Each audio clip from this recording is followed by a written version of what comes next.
Alrighty, well, good evening and welcome to session 8. This is our penultimate session for this whole series, and it's session number 8. Now that, if you have forgotten, is almost 2 months of working together here, and you might have noticed that it gets darker and darker every time we start, and my hair keeps getting longer and longer. And I want to thank everyone for sticking it out with me. So many of you have watched every single session, and that's amazing, and that gives me great gratification, I guess. I am completely passionate about teaching things, and this is one of the ways I get to do it these days. Right, we're jumping in straight. Last week we had a look at where Second Temple Judaism ended up with. Under the pressures, possibly the influence of the Persians, we got eventually to the idea of a Satan and an opponent of God with his angels, and we ended up with God and his archangels and angels, and what I like to call a massive gang fight. The book of Daniel is written in such a way that you would understand from Daniel's perspective, or the writer of Daniel's perspective, that nations don't just fight each other. There's principalities and princes, beings, spiritual beings over these nations that come against each other, and hopefully God's angels win. But what is abundantly clear is that this type of idea was not present in early Yahwism. It's not in the Torah, and it really only comes quite late. And so last week we had a look at some of the origin stories, and the question was simply, now that this understanding or belief system is kind of part of Second Temple Judaism, people started writing. The book of Enoch, the book of Jubilees, the book of Adam and Eve. These are books, the Apocrypha, books that is not in our canon. It's not in the Jewish canon, except for in Egypt. But these books were written. They are elaborate stories, and I haven't really done them justice last week. I just don't have enough time. But they are elaborate stories about how the devil or Satan came to be. And of course, by now we're in the Greek period, and so Satan in Hebrew becomes a diabolos, where we get devil from, which is Greek. So we're officially talking about a devil now. Elaborate stories on where all of this comes from, and I don't know if you'll ever read the book of Enoch or the book of Jubilees or the book of the book of Adam and Eve, but I most certainly have not read all of it. Just from what I've seen, from what I've read, it's elaborate in trying to make sense of where does this being come from. And you can understand how retrojective this is, because when they read the Torah previously, they had no need. Now they have a need to go find him. And what is quite weird is they don't even take that much time to go back into the Hebrew canon, or what we consider the Hebrew canon. They write their own stuff, and that stuff becomes part of the Jewish culture. As I mentioned last week, it is actually, the fact that we don't recognize Enoch or Jubilees, the book of Adam and Eve, as scripture or canon or inspired, it didn't stop the people of that time. They were highly influenced by these books. And when the Qumran books were written, or amongst the books written that were found in the Qumran caves, they were written around, I think, between 200 BC and 200 AD. Yes, we have there Genesis, Exodus, all the books of the Bible to some degree. But there's Enoch, there's Jubilees. They're in there, part of the culture, part of the consciousness of the Jewish people. All right, so tonight we're going to deal with the third origin story, and this one is called Lucifer. All right, so what do we do if we don't recognize Enoch and Jubilees in the book of Adam and Eve as authoritative? Well, these books were influential in the late Second Temple Judaism. But what Christians did, what would Christians do who don't recognize? Now, I'm jumping ahead a little bit. The last origin story has roots that, or has its full flourishing time around the 2nd century AD. And when the church fathers, who did not recognize Enoch or Jubilees, went into the Hebrew scriptures, they went to the Hebrew scriptures and wanted to find there an origin story for this collective consciousness of the gang fight that's busy happening in the spiritual realm. So they go to the Hebrew scriptures, and so this is where we find our final origin story. And it's way closer to home, and most of you will recognize this quite well, that Satan is Lucifer, whose name is Lucifer, and he was the angel of worship in the heavens until he rebelled, not so much because he wanted to be like Adam and Eve, or were jealous of them, but he actually wanted to be like God, and so God threw him out of heavens. Right, so this comes from two specific scriptures, two passages in the Old Testament, Isaiah 14 and Ezekiel 28.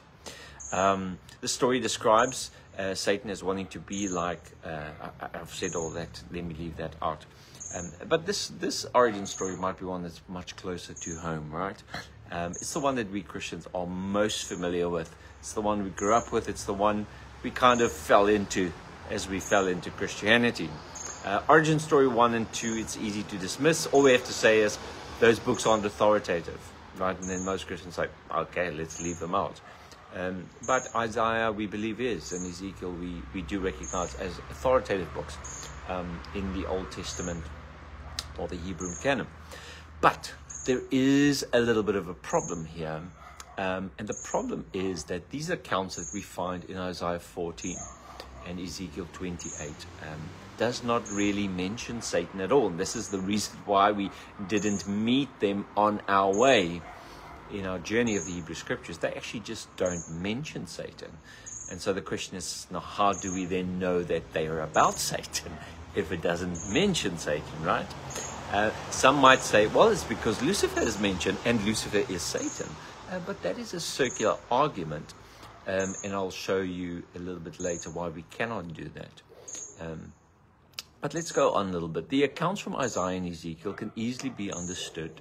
And I don't know how much time you've spent in these accounts, but I'm going to spend some time with you here because it's not going to happen on Sunday mornings. So I'm going to take my time a little bit in Isaiah and Ezekiel tonight to try and explain what these two accounts are about. But simply put, they can very easily be understood. And in fact, that I believe is how they used to be understood until much later, as the demise of two powerful, wise, and prideful earthly kings, written of in poetic, metaphoric, biblical language. Very detailed and poetic in nature. They use motives like heaven, stars, brightness, Sheol, which is the grave, and even the Garden of Eden. Nevertheless, they are about two actual kings of the ancient world. Exactly which ones people fight about. We're not doing that here. In fact, I want to make a little confession here that after many years of looking at this issue, it has become, to me, and I'm not going to push my view onto anybody else, but to me it's become quite clear after all these years that this is exactly what these two accounts actually are. They're accounts of ancient kings being prophetically condemned through Ezekiel and Isaiah. And that the idea of Satan was read back into them at a much later stage, right? Which is the idea that I've tried to explain as a retrospective interpretation of those scriptures. The point I'm trying to make is the people who wrote them, the people who were reading them, would not have thought of Satan when they read them. They would have known that these were prophecies against world empires and their kings, prophesying their fall because of their pride. The fact that we today read them and say, oh, there's Satan, is only because we already believe in Satan, which they did not, and we go and find him there. All right.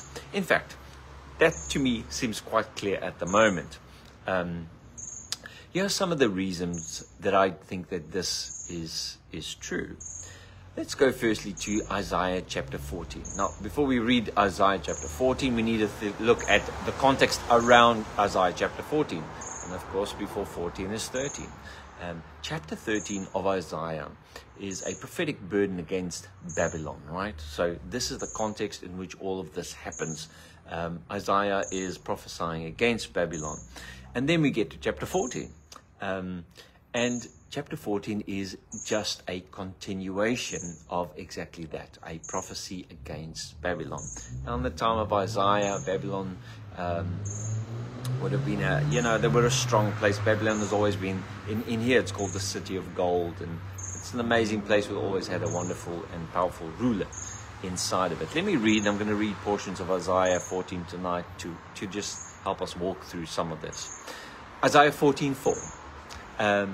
And you shall take up this proverb. Now, this is important. This is a proverb, and Isaiah himself makes a declaration here that I'm going to tell you a story. I'm going to tell you a proverb. I'm going to tell you a parable. So not everything in here should be taken literally. It's not how it's supposed to be understood. I'm going to be using metaphors. I'm going to be using things that possibly don't exist or didn't exactly work like that, but I'm using it as an example to try and illustrate upon a point, to make a theological statement, to make my point clear. This is the proverb you will take up against the king of Babylon.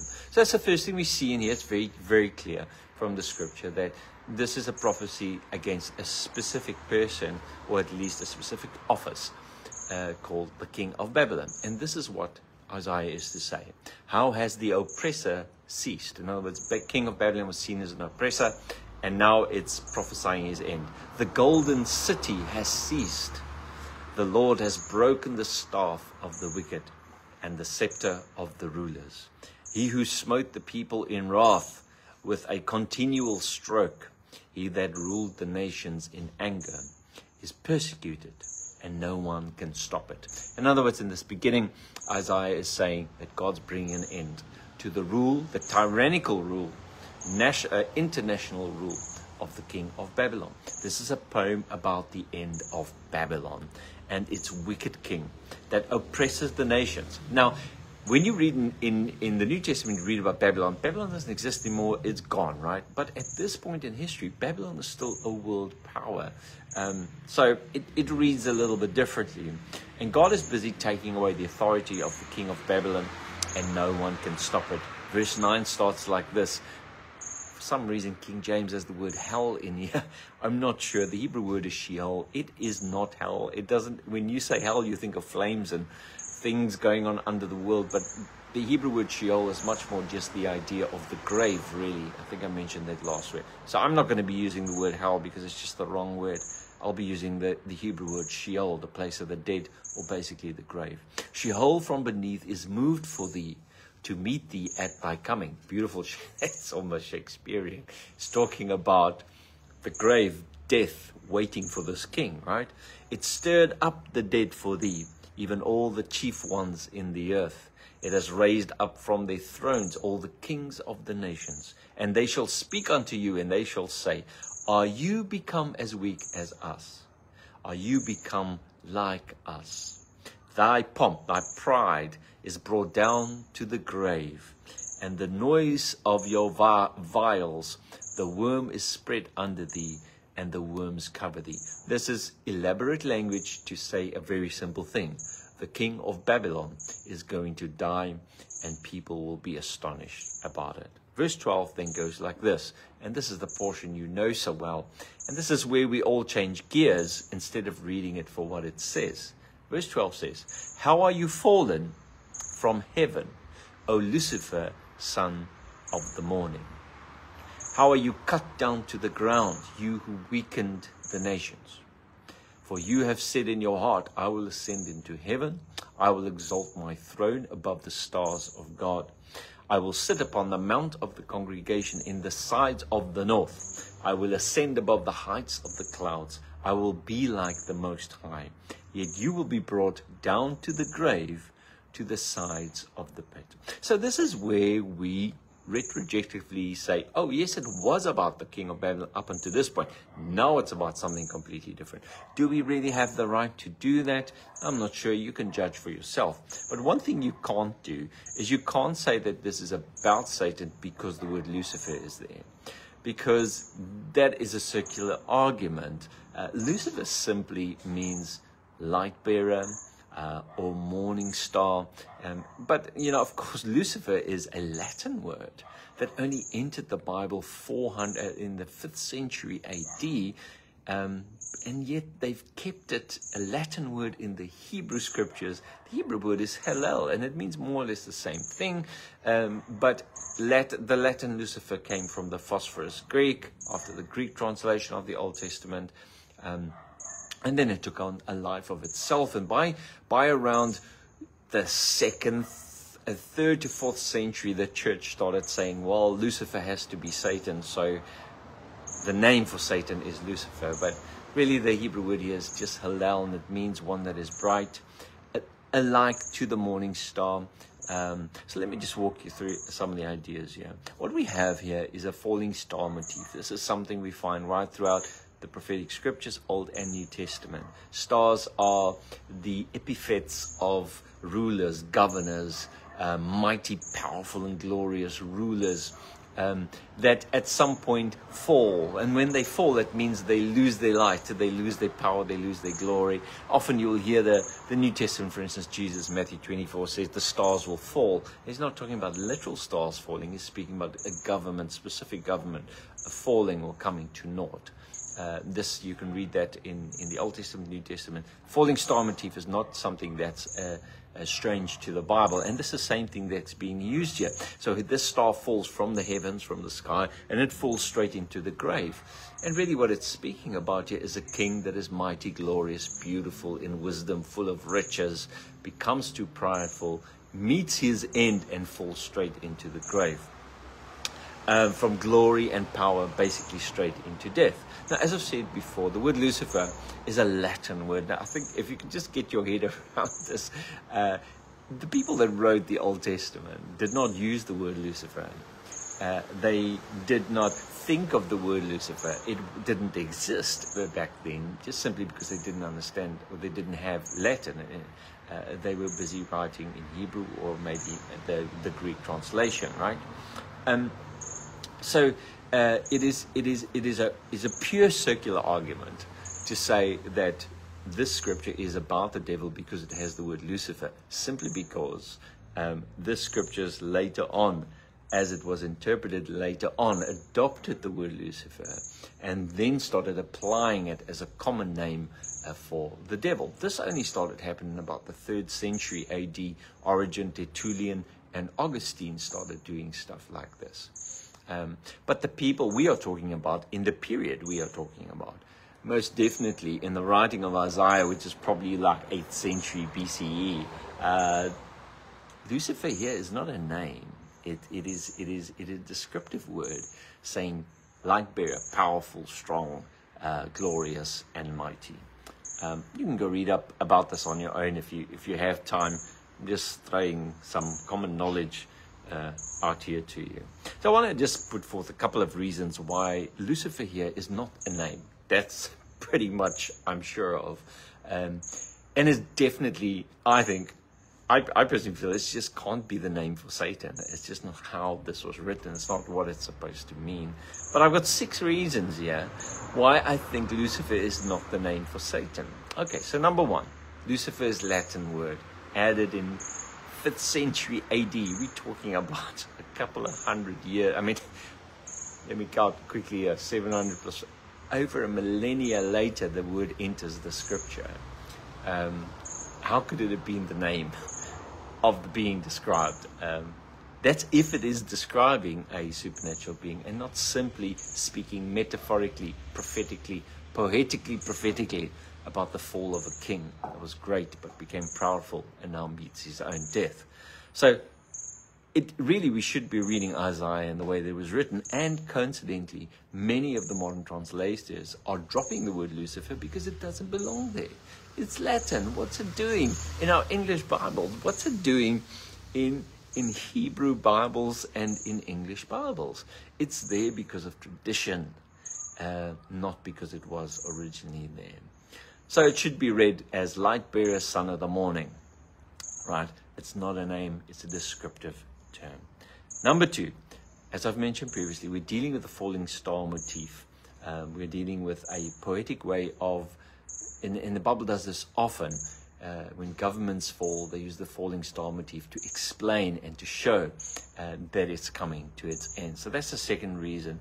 The third reason is quite alarming, and it's this, that we can't think of phosphorus, Greek, Lucifer, Latin, which means morning star, light bearer, as a term or a name for the devil, because Jesus is called the morning star in the New Testament, Revelation 22 verse 16.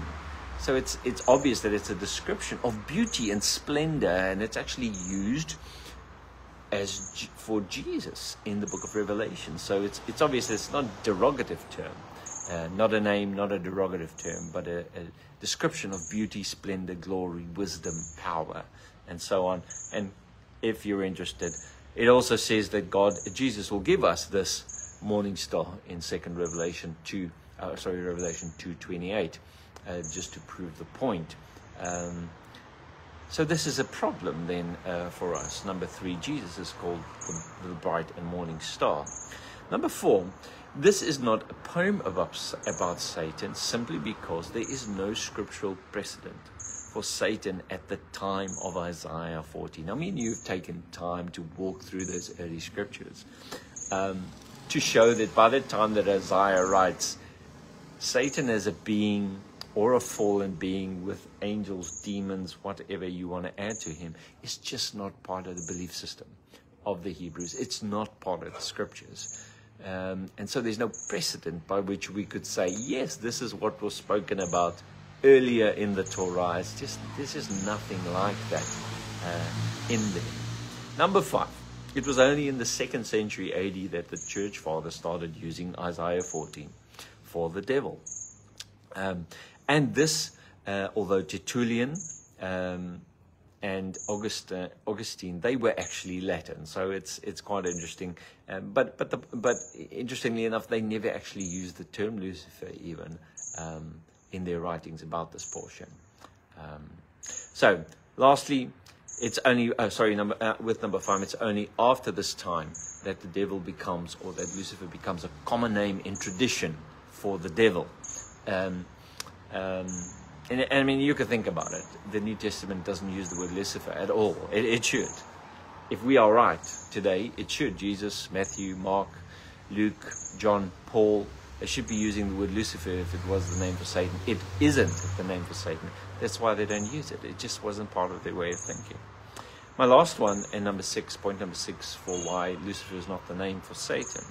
Lucifer became the common name for Satan almost 1,000 years after Isaiah 14 was written, and almost 600 to 700 years after the Hebrew scripture first mentioned Satan as a kind of being in Chronicles. So when you pan out this timeline, you just realize that it's just not possible that Lucifer is what we think it is, or means what we think it means.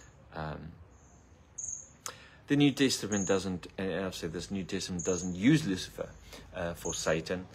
In fact, it does the opposite. It uses the idea of a morning star for Jesus. That's a real problem. The point is that the idea of the name Lucifer as a name for Satan is really a much later tradition. And when we jump back into Isaiah 14 to say this has to be about the devil because it uses Lucifer, we're really doing some of the best muffin hunting out there. We have this muffin called Satan equals Lucifer, and now when we jump back into Isaiah, we're seeing little muffins everywhere, and it's just not there. It's wheat, it's sugar cane, it is no muffins, right? So this portion, let me read the next portion, verse 13 and 14 of Isaiah. For you have said in your heart, I will ascend to heaven. I will exalt my throne above the stars of God. See the stars of God here? Falling star motif. I will sit upon the mount of the congregation in the sides of the north. I will ascend above the heights of the clouds, and I will be like the Most High. All right. So this portion describes the king's ambition and his pride. It wasn't uncommon for kings of the ancient world to consider themselves the sons of God. It wasn't uncommon for kings of the ancient world to become venerated as gods. And it doesn't surprise me at all that there would be some of these gods that would become, some of these kings would become so powerful and proudful that they would set themselves up as God. Right. Verse 15, yet you shall be brought down to Sheol, to the sides of the pit. They that see you, they will narrowly look upon you. In other words, they'll scoff at you, you know. And they will consider thee, saying, and this is key to this whole portion, is this the man that made the earth to tremble, that shook the kingdoms? And so, you know, in this portion, it's really hard to think of this portion as a portion written about a heavenly being called Lucifer. It makes a lot more sense, and it's much more biblically coherent to read this as a poetic, prophetic burden against the king of Babylon, using the terms that the scripture often uses in terms of the falling star motif, right? Let me see what I got here. Okay, so the point is, the king will die. He will be looked down upon, and people will ask, is this the man? Okay, so we are dealing with a man. At the end of the day here, the prophecy is actually quite clear. The man that made kingdom shake. Isaiah 14 is about a man, the king of Babylon. It's his fall from grace and power. Lucifer is not the name. It's not the name of this king, and it's not the name of Satan. It's not the name of anything for that matter. It is a descriptive term used to signify the king's once held beauty, power, glory, splendor, and wisdom. This is why we can use the term morning star for Jesus in the book of Revelation. It is not a name. Trying to find a being called Satan in Isaiah 14 is the ultimate in muffin hunting. As we have seen, there is no precedent for a being called Satan in the early Hebrew, late First Temple and early Second Temple scriptures.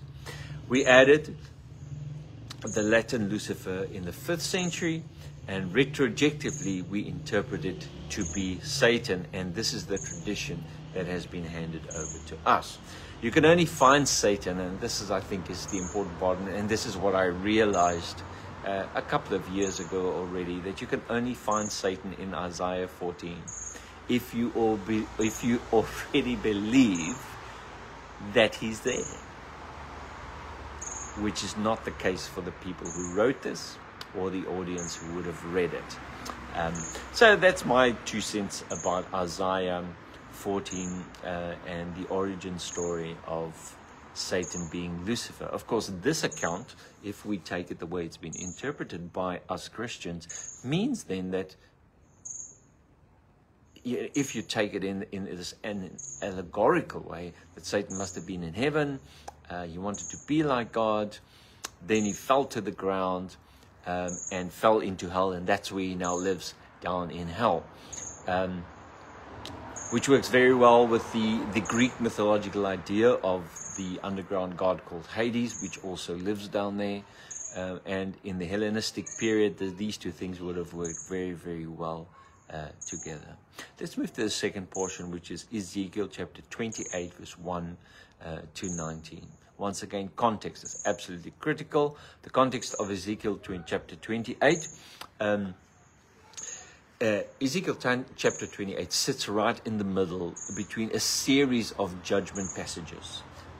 It starts off with judgment against Ammon, then judgment against Moab, then judgment against Edom, then judgment against Tyre, which is the one we're concerned with, then later judgment against Zion, judgment against Israel, and then lastly a judgment against Egypt. So Ezekiel 28, 1 to 19 sits right in the middle of all of this, and it is the judgment against the king of Tyre, or Tyrus, depending on what translation you're using. If you read a little bit further, and I'll mention a little bit later on, chapter 31 of Ezekiel has a long judgment also against the king of Pharaoh. So it's no quabbles about this. Ezekiel 28 is about the judgment against Tyre, an actual nation that existed. It was a very seafaring, very trade-heavy nation, very rich, very powerful and beautiful, right? So let's read some of this. Ezekiel chapter 28, verse 2. Son of man, say to the prince of Tyrus, thus says the Lord God, because your heart is lifted up. So it seems like these kings had a similar problem. They became proudful because of their beauty, because of their splendor and their wealth. Because you said, I am God. Right? So it seems like this king has exactly the same problem that the king of Babylon had. And I think a lot of kings in the ancient world had this problem. Just because Ezekiel 28 and Isaiah 14 mentions the same problem does not mean that it's speaking about Satan or the devil. This was a common problem of the ancient kings. It says, you sit in the seat of God, you say. I will sit in the seat of God, in the midst of the seas. Now, seas is significant because Tyre is right on the border of the Mediterranean, and they were a seafaring trading community. So those ideas are brought in there. Then Ezekiel says, yet you are a man and not God. So once again, it is abundantly clear that this prophecy is about a man in the same way that Isaiah 14 was a man. And the whole point of the prophecy is God prophesies through the prophets to these kings, and their ultimate fate is exactly this. They will realize they are just men. Even though they are rich and they are wealthy and they are adored and they are powerful and they're ruling the world, they will eventually die like every other man.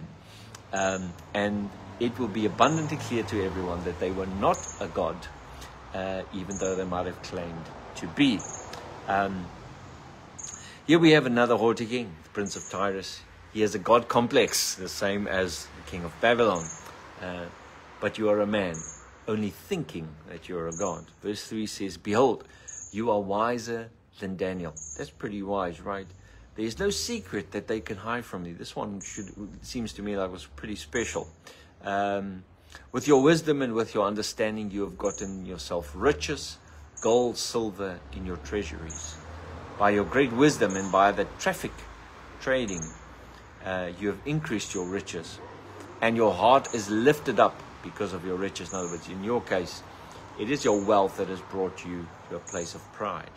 The king is wealthy because of his wisdom, his trading abilities, and thus has become extremely proud. Now, this king of Tyre seems to have been quite a special character, specifically because of the way that Ezekiel is going to explain or allegorize his life and his great achievements. But anyway, verse 7, 8, and 9, it says, well, because of your pride, I'm going to send strangers on you, the terrible of nations, and they will draw their swords against you, against the beauty of your wisdom. Now, this is a strange phrase to use for a king, but this guy must have been pretty clever, pretty wise, wiser than Daniel. The beauty of your wisdom, you know. It's pretty strong words.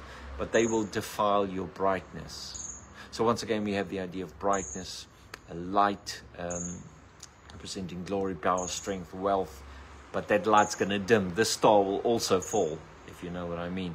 But here in this portion, the metaphor is not of a falling star, but it's actually of someone being cast out.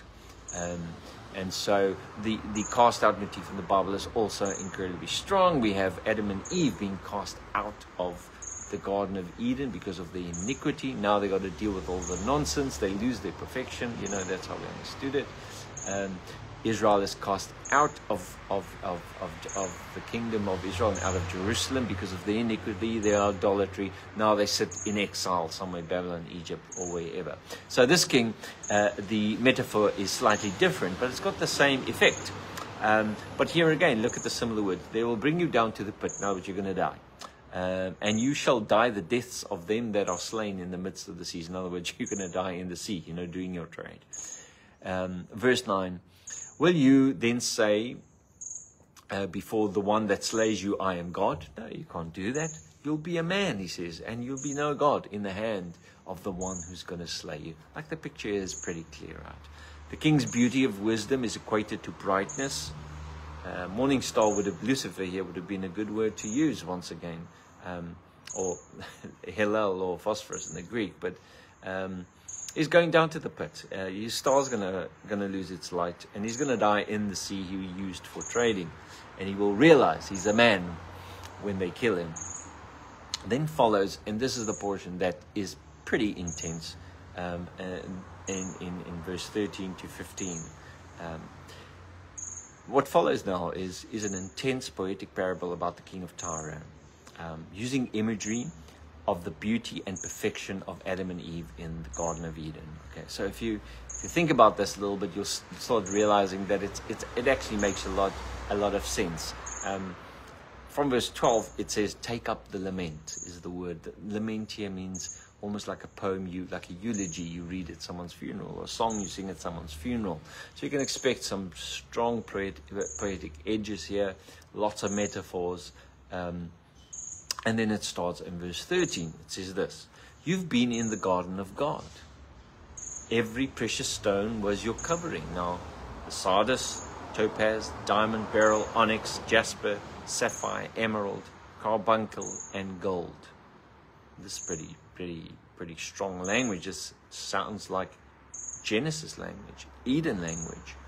And then he goes on to see, "Your tabrets and your pipes was prepared in the day that you were created." So this is the idea of pipes here. Seems to have a connection to worship, or excuse me, my old traditions are pushing through here.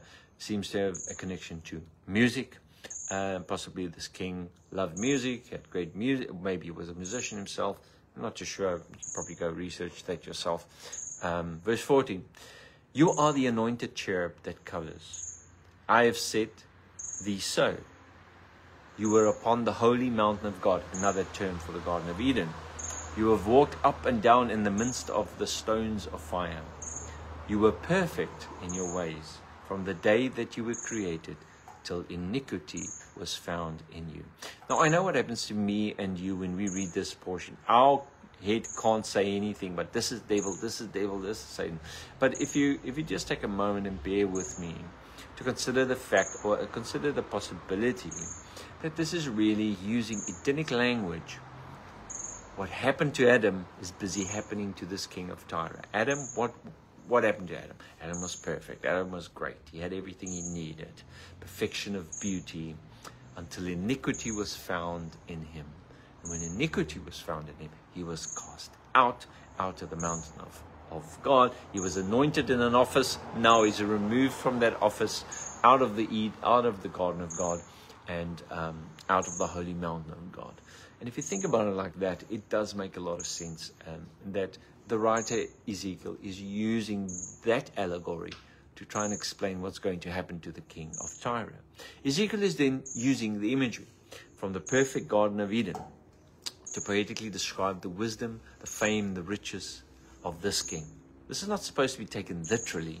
It is prophetic poetry. He once was anointed by God for a specific function, like Cyrus is also called, the great Persian emperor was also called the anointed of God. These things are not uncommon. This is not a reason why we have to believe it was Satan, right? To look after things, but now he has gone astray. He was perfect until, verse 16, "By the multitude of your merchandise, they have filled the midst of thee with violence, and you have sinned. Therefore I cast thee out as profane." Now it's just like Adam and Eve were cast out of the Eden, just like the Israelites are cast out of Jerusalem. So this king will be cast out from his kingdom, out of the mountain of God. "And I will destroy thee, O covering cherub, from the midst of the stones of fire. Your heart was lifted up because of your beauty. You were corrupted by your own wisdom, by reason of your brightness. I will cast you to the ground. I will lay you before the kings," same as the other one, "that they may behold thee. All they that know thee among the people will be astonished at thee. You will be a terror, and never shall you be ever any more." But this won't last. In other words, his beauty won't last. Just like Adam and Eve gets cast out, I've said that he loses his office, his anointing, or his anointed office. Like a falling star, his brightness will also go out. The king will be overthrown, and no one will have to live under his terror anymore. The point simply is that the king of Tyre was not in Eden, and neither is this a poem about Satan. It's quite clearly a poem allegory about the king of Tyre, and it fits him really, really well.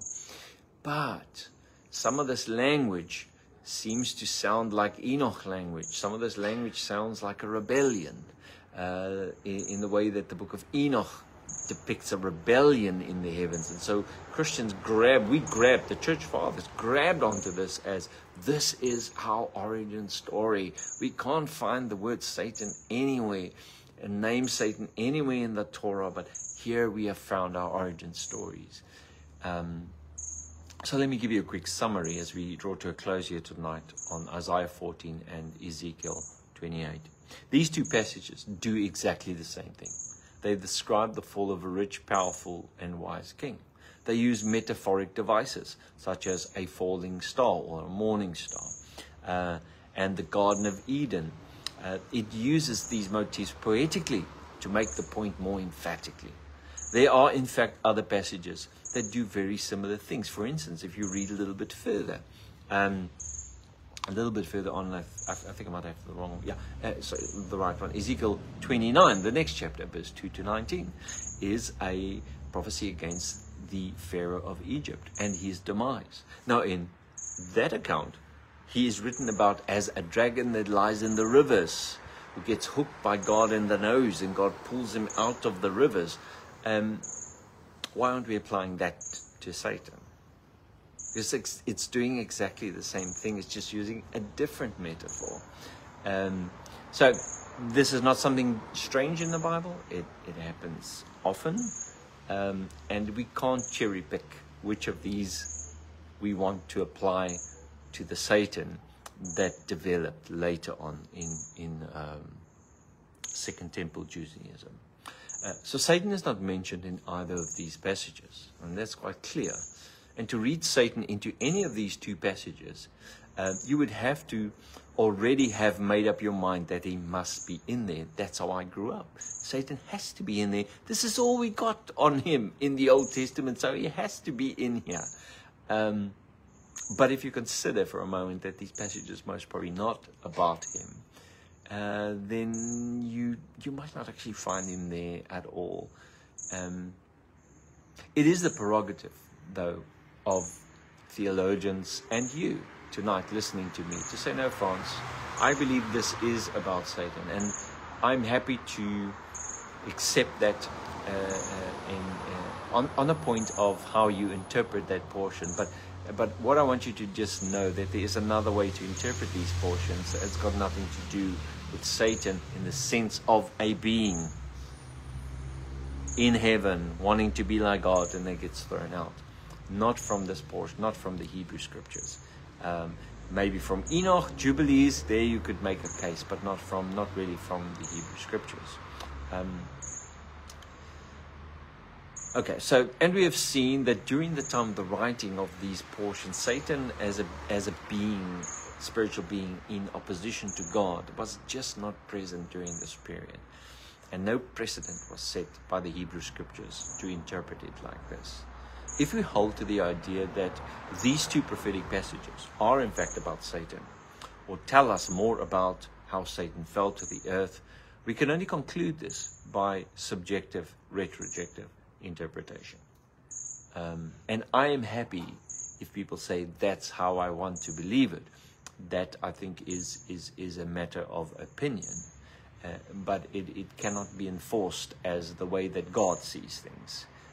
When there are clear other understandings of how to interpret these portions. It is, of course, our tradition we have received as Christians that these passages do speak allegorically about Satan.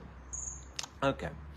It is your prerogative, if you would like to do in whichever way you would like to read and interpret. But at least you have tonight heard the other side of the story. And this is, in fact, the scholarly viewpoint, that this is not about Satan, it's about two kings. Using ideas from the earlier scriptures. So this origin story number 3, with Satan as Lucifer, can actually be shown as, and this is my opinion, and you can make up your own mind about this, but to me it looks like a massive muffin hunting exercise. A hunt to find an origin story in the scriptures for Satan that was not found in Yahwism, and only came to be very late in Second Temple Judaism under influences of Persian ideas. To conclude tonight, and I'm going to take 1 or 2 minutes and I'm done. In conclusion, the ideas about Satan and his demons and the war against God and his angels seem to have developed during the Persian and Hellenistic era.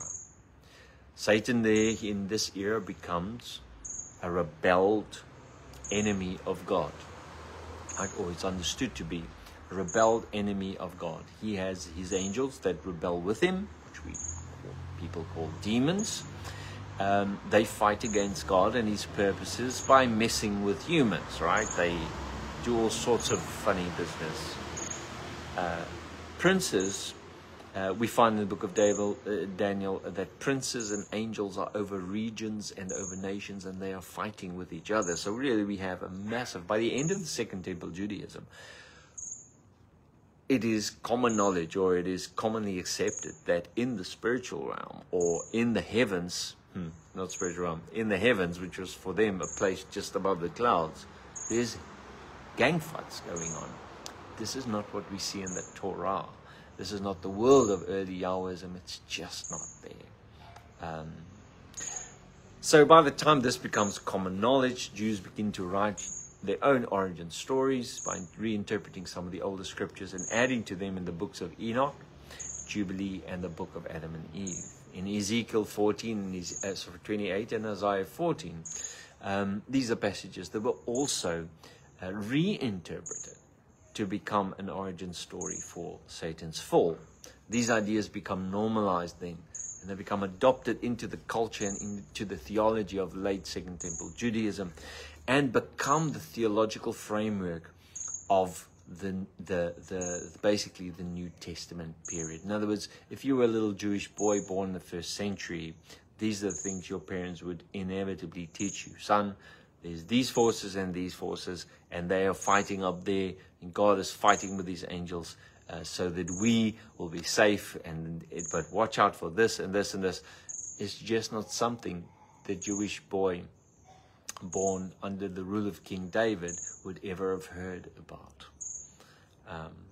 So this brings us then to the early Roman period, which is about 60 BCE and to the fall of Jerusalem. This is the time of the New Testament, and next week I will just briefly mention one further development on the idea of Satan that we found from the Qumran caves. And then we're in the New Testament. So next week we will be dealing with a little bit of Roman era, and then final conclusions. In my final conclusions, I don't want to force my views or ask people to believe the way that I believe about this issue. But what I will do is I would like to put forth a couple of options, a couple of possible routes that we take from this point forward. For instance, as a Christian, what do we do with the New Testament? Knowing, or at least realizing, that the idea of Satan is a development over time under Persian influence. How do we understand the things that happen in the New Testament? Now, I'm not going to do the New Testament. That's not part of this this short series, but I will propose 1 or 2 possible options. Because if you understood correctly what I've said up until this point, you will have the question, what do we do with the New Testament? Because it obviously follows on from this late Second Temple view of Satan, his demons, and the fight, the dualism that's going on in the heavens. I'm going to stop here. So next week's our final one, and we're going to be doing it on Wednesday night, unless I play cricket again with one of my kids. But that'll be our last one. So thanks so much for being with me tonight. I'll see you next week. Throw those questions at me. Thanks. Cheers.